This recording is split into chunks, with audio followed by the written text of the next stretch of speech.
we find in the Apocalypse an angel casting down an object of great weight. It's rather similar to what happened in the end of pagan times in Wales, here in Duleek, and also in the life of St. Benedict. My brother lives at Llandwrog, the church of Twrog, and in Maen Twrog, the stone of Twrog, further down, near where we used to celebrate on a monthly basis the Welsh Mass, we have the place where St. Twrog cast down this immense, huge pagan stone from the high place that's there, right down to the bottom where the present Anglican Church, and therefore the old church, is collocated. And he was given supernatural strength to do so, as it seems was given Duleek, the saint of this place, Keenan, St. Keenan in Duleek, way back in around 450, a disciple of St. Patrick, and he is known to have demolished this huge shrine, which would have been massive, and built there in its place, according to tradition, the first stone church built in Ireland, hence the name which would be that Church of Stone in Irish. Now this was the first wave of evangelization, essentially getting rid of paganism. St. Benedict of Nursia, he also did something similar when he overturned a great shrine of paganism and had monks pray there in their place. And this was what was happening all through the dark world at that time, and still happens in the evangelization when it arrives in a place for the first time. When I was in Rome studying after ordination for a while, I was living with missionaries, American missionaries, and the superior of the house had been all his life a missionary in Africa, and he'd gone back to Africa to die there with his people. He's a good American. Maryknoll missionaries were the missionary branch of the American church for many years. And he would have stories about what it is, the first evangelization, when the gospel arrives for the first time in an area which hitherto is in the hands of the enemy. Because, say what you like, paganism is harnessed by the powers of the evil one, which without knowing it, these people are serving. Witch doctors have real power, from where? And you would have frightening stories about the power they had from the wrong side. And so, when it was coming to the evangelization, the spreading therefore of gospel, peace and light, an absence of violence and power of that nature, it was a huge battle and head on. And you would have stories that would make your hair stand on end. A very good experience actually living with these people who didn't talk about the weather, but about the real thing. Because that is the real thing, conquering the dark. In our time, and it's only recent time, the opposite is happening. Not so dramatically, but it's happening.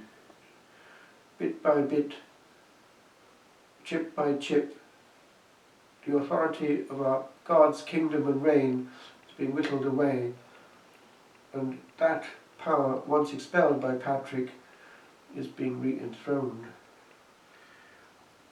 On this day, we unite our prayer to our brethren in the West. We think about them often at Compline with that hymn, "The sun that bids us rest is waking our brethren neath the western sky," the United States. They thank God on this day, Thanksgiving, for a land which they claimed for God from the beginning. It was built on faith, freedom in that faith, with no coercion, the grace of the word, the grace of prayer, and the grace also of what comes from all that in culture, goodness and kindness, which is still there. The Americans do have something of that, and often quite more than the rest of Europe, because they're actually, by percentage, they're actually going to church quite a lot. Still, praise God. And on this day they won't be shy to thank God. Who? God. For what is his due. But there too we see what's happening. It's quite dramatic.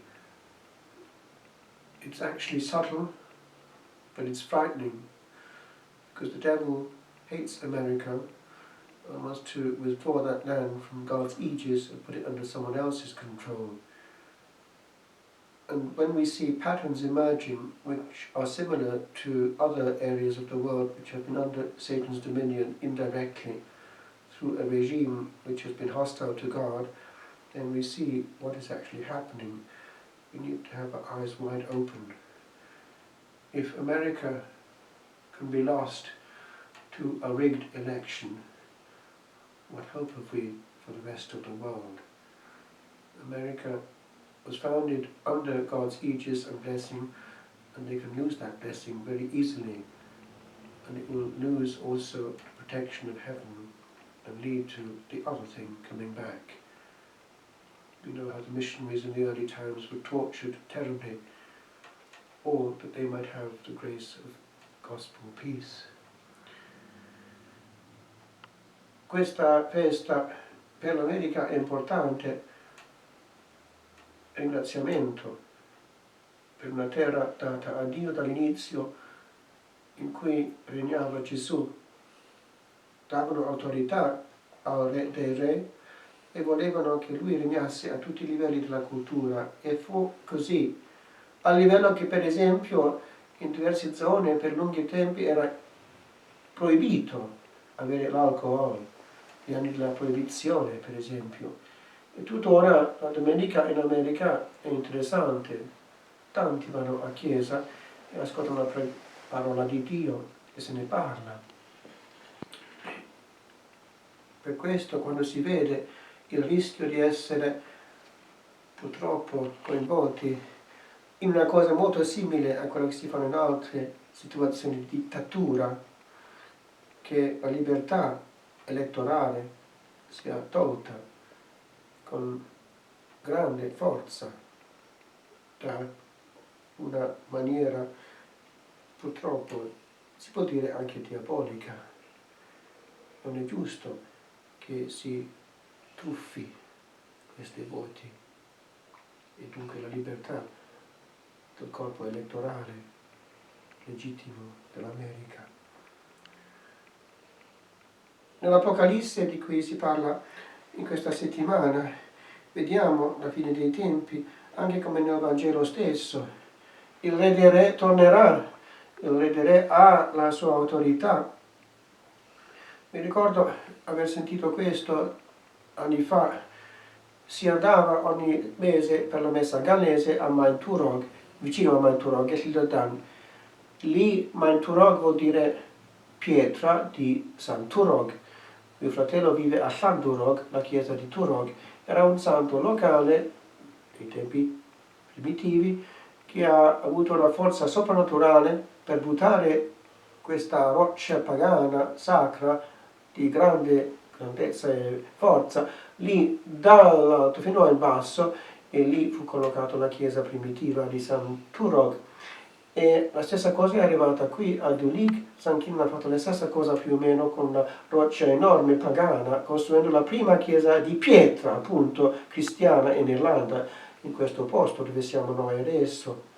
Anche se Benedetto l'ha fatto, ha mandato via i dei dunque pagani, costruendo anche un monastero là dove era un culto pagano forte. Fisicamente fu dato potere di fare queste cose perché è una cosa anche muscolare, e noi lasciamo subentrare di nuovo queste forze tenebrose.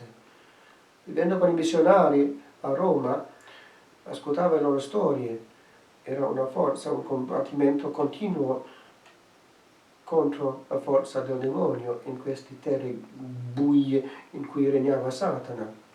Arrivando con il Vangelo c'è una forza anche cosmica tra questi poteri della luce e delle tenebre. Per noi non vediamo cosa sta succedendo. Il demonio subentra di nuovo e trova canali deboli, persone che può usare. Anche per noi è la stessa cosa, canali deboli, televisione, il pulpito di Satana. Chiediamo questa grazia di essere coerenti e vedere le cose che sono, una lotta in cui non si compromette con la verità. Dio ha i suoi diritti, diamo tutto e tutto senza dipendere il dono.